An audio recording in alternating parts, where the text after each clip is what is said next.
주신 말씀이 오늘도 승리의 메시지가 되기를 축복합니다.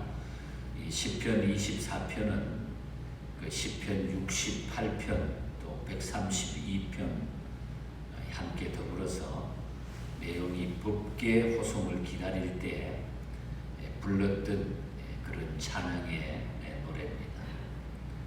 오늘 본장은 1절부터 2절은 영광을 선포하고 또 3절에서 6절까지는 예배자의 태도에 대한 메시지를 전해주고 또 마지막 7절부터 10절은 영광 찬양입니다. 하나님의 영광을 찬양하는 이런 내용입니다.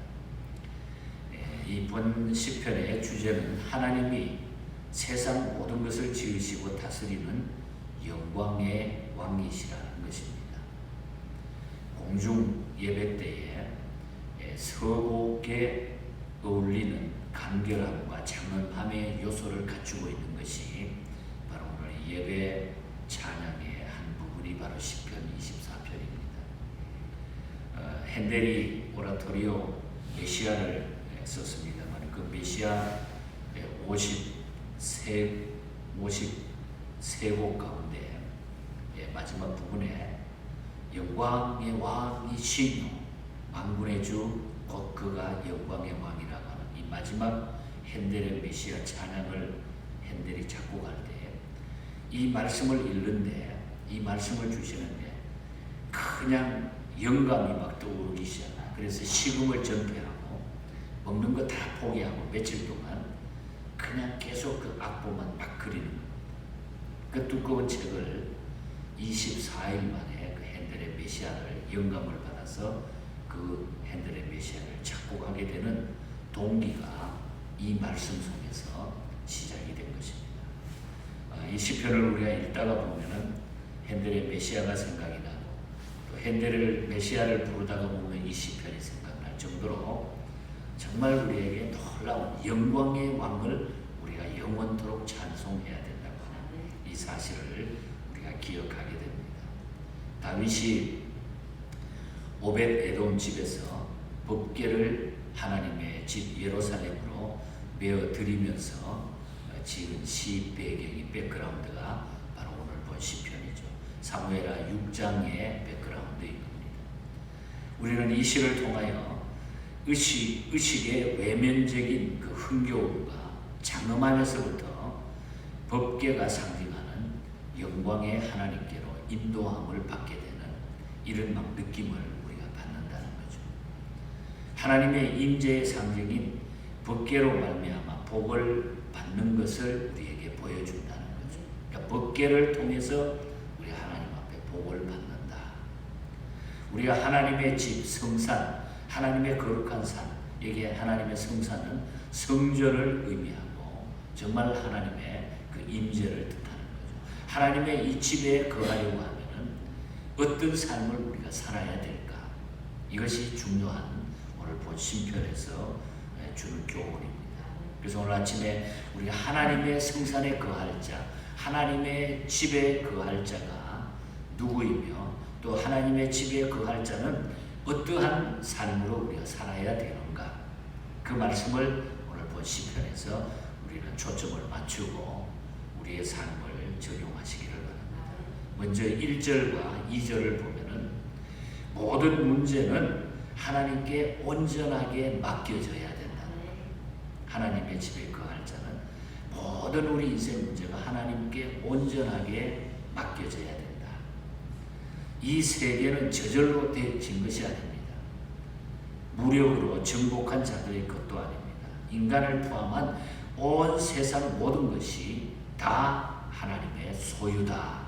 하나님의 소유다.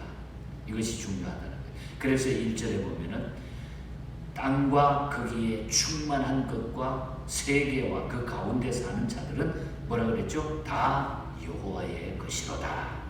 모든 것이 다 여호와의 것이다. 모든 것은 하나님의 소유다. 여러분 믿으십니까? 그렇다면 우리는 참 행복한 거예요. 우리 하나님께 속해 있기 때문에. 그 모든 것을 하나님이 건설하셨다. 하나님이 창조하셨다. 그래서 2절 마지막에 보면 하나님이 건설하셨다. 옛날 성경에 창조하셨다. 건설하셨다. 하나님이 만드셨다는 거죠. 성경은 이 세상과 그 안에 가득한 모든 것을 만드신 창조자여 승리자이신 하나님에 대하여 계속적으로 증거하고 있는 거예요. 하나님이 이것을 통해서 인간 구원을 나타내기 위해서 계속 이 세상의 주인, 창조주에 대한 메시지를 잊지 못하도록 계속적으로 이것을 마치 그냥 화살을 쏘듯이 계속 우리의 삶에 쏘아주는 거예요. 말씀을 통해서. 창조주라는 거.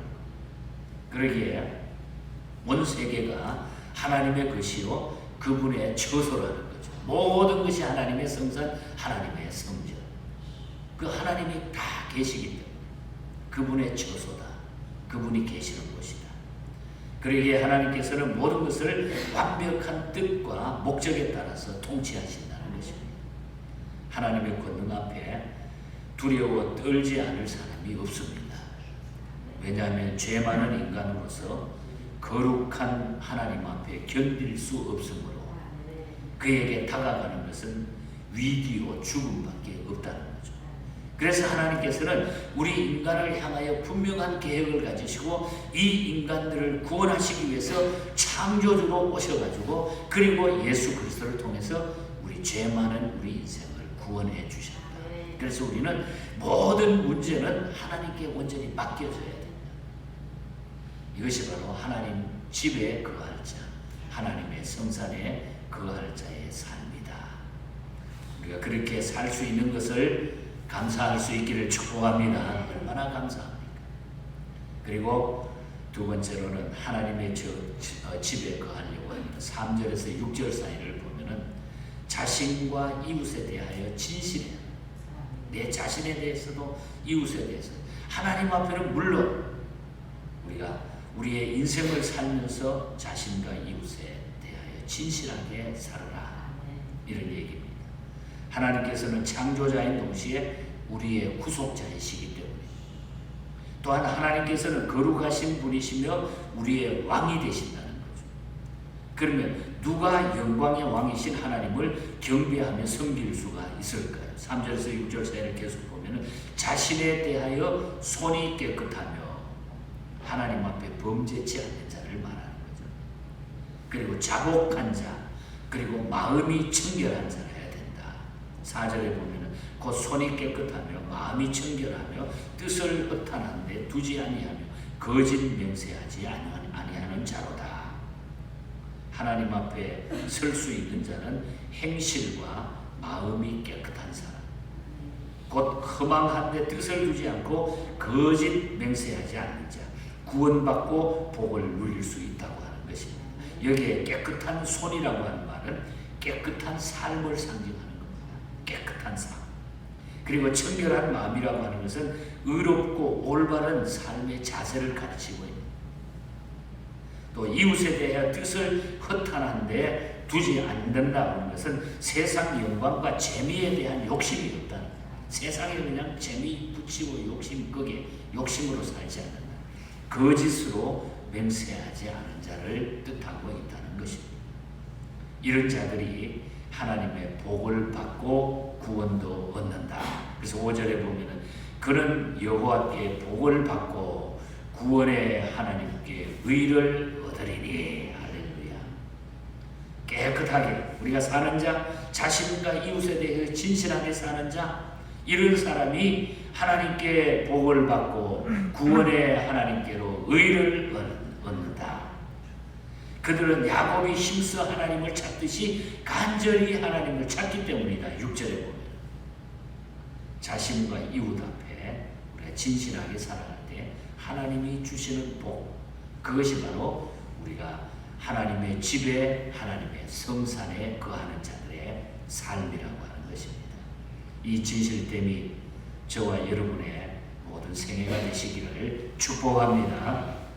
끝으로 7절부터 10절까지 보면은 하나님의 집에 거하려고 하면은 영광의 하나님을 영접한 자라야 된다는 거예요. 영광의 하나님을 찬양할 수 있는 자, 영접한 자라야 된다. 법궤가 성소로 운반될 때에 그 법궤가 상징하는 하나님의 영광 앞에 모든 것들이 부복하고 고개 숙이고 엎드려야 마땅함을 묘사하고 있는 거예요. 자, 법궤가 들어오는데 그 앞에 누가 감히 고개 쳐들고 누가 감히 교만하게 그 앞에서 날뛰겠느냐. 그러니까 다윗은 너무너무 감격해가지고 자기의 있는 모습을 다 드러내죠. 너무 기뻐서 옷이 벗어지는지도 모르고 춤을 추면서 왕이 사람들이 손가락질을 할 정도로 그런 행동으로 너무 기뻐서 하나님 앞에 영광을 돌렸다는 거죠. 왜냐하면 진정 하나님은 영광의 왕이시기 때문에, 그리고 강하고 능하신, 전쟁에 능하신 자기 때문에, 만군의 여호와이시기 때문에 그렇다는 거죠. 그 하나님이 나의 모든 것인데 내가 거기에 어떤 것을 못하겠느냐 이 말입니다. 다윗은 그래서 그냥 그 앞에 올인하는 그의 삶을 보여주고 있는 것입니다. 이제 법궤를 시온성으로 들여오게 됩니다. 강하고 능하신 왕이 지금 입성하고 계십니다. 다윗은 영광의 왕이신 하나님께서 인간이 지금 성막에 들어오심을 보고 너무나 감격했어요. 그래서 프레드릭 핸델이 이 말씀을 읽는데 막 견딜 수가 없는 거예요. 법궤가 들어오는데 그 앞에 막 그냥 영감이 떠오르는 거예요. 그 음악적인 영감이 떠오르는 거예요. 그래서 영광의 왕이 누구시냐? 강하고 능한 여호와시요 전쟁에 능한 여호와라. 문들아 너희 문들아 머리 들지어다. 영원한 문들아 들지어다. 영광의 왕이 들어가시리로다. 영광의 왕이 누구시냐? 만군의 여호와께서 곧 영광의 왕이시로다. 왕이시로다. 놀라운 이 찬양. 영광의 하나님을 영접한 자가 바로 하나님의 집에 성산에 거할 자라. 하나님의 인자하심과 선하심에 의지하여 자신의 죄를 자복하고 인자와 진리를 아끼지 않으시는 하나님 앞에 겸손히 순종하며 자신을 우리가 다 맡겨드릴 수 있어야 된다. 그렇지 않고는 우리가 죄를 용서받을 길이 없어. 하나님께서는 영광의 왕이시며 권능의 왕이신 것입니다. 이 하나님께서 우리의 심령에 들어오시기를 원합니다. 이것이 바로 주님이 이 땅에 오신 성탄의 신비한 비밀이 바로 여기에 담겨 있다고 하는 것입니다. 이 주님을 우리가 영원토록 찬송합니다. 지금 하나님께 우리의 마음을 다 열어놓으시기를 축복합니다. 하나님의 영광, 하나님은 영광의 왕이시기 때문에 그를 모신 자는 영광스러운 존재가 분명히 된다고 하는 거죠. 그는 강하고 능한 하나님이시기 때문에 우리가 두려워할 필요가 없다고. 그를 의지하면 반드시 우리는 이 세상에서 승리하는 자가 된다. 저는 이 말씀을 읽으면서 준비하면 얼마나 힘이 나는지. 맞죠? 우리가 예수 믿는다고 하는 바로 힘이 여기 있는 거구나. 이 하나님을 찬송하는 데 있는 거구나. 3절에 보면 여호와의 성산에 여호와의 산에 오를 자 누구며, 하나님 앞에 하나님의 전에 거할 자 누구며, 하나님의 저 거할 자가 누구입니까? 여러분, 모든 문제 하나님께 온전히 맡기는 자입니다. 그리고 자신과 이웃에게 진실하게 사랑하는 자들, 그리고 영광의 하나님을 영접하고 찬양하는 자들. 이 믿음으로 이미 우리에게 이 믿음 주셨고 지금까지 살게 해주고 앞으로 더 힘있게 이 말씀이 저와 여러분들에게 능력이 되시기를 주님 이름으로 간절히 축복합니다. 하나님 아버지 감사합니다. 하나님 우리의 영광의 왕이 되시고 능력이 되시고 힘이 되시고 모든 것이 되시는 것 너무너무 감사합니다. 이 주님이 이 땅에 오셔서 죄 많은 우리들을 구원해 주시고 이 놀라운 복을 주셔사오니 감사합니다. 주의 성산에 거할 자 누굽니까? 그 사람이 복이 있다고 했습니다. 손이 깨끗하고 마음이 깨끗하고 하나님 앞에 하나님을 찬양할 수 있는 자 우리 모두가 되게 하여 주시옵소서. 이 믿음으로 이 세상을 이기게 하시고 하나님의 능력을 통하여 복음을 전파하는 저희들이 되게 하여 주시옵소서. 이 성탄절 계절에 저희들에게 주시는 하나님의 은혜와 능력이 날마다 더하게 하여 주시옵소서. 오늘 하루 우리 모든 예언의 가족들 지켜주시고 이 믿음 속에서 영광의 하나님을 찬송할 수 있는 고백이 모두가 일어나게 하여 주시옵소서. 거룩하신 예수님 이름으로 기도하옵나이다. 아멘. 하늘에 계신 우리 아버지여, 이름이 거룩히 여김을 받으시오며 나라에 임하옵시며 뜻이 하늘에서 이룬 것 같이 땅에서도 이루어지이다.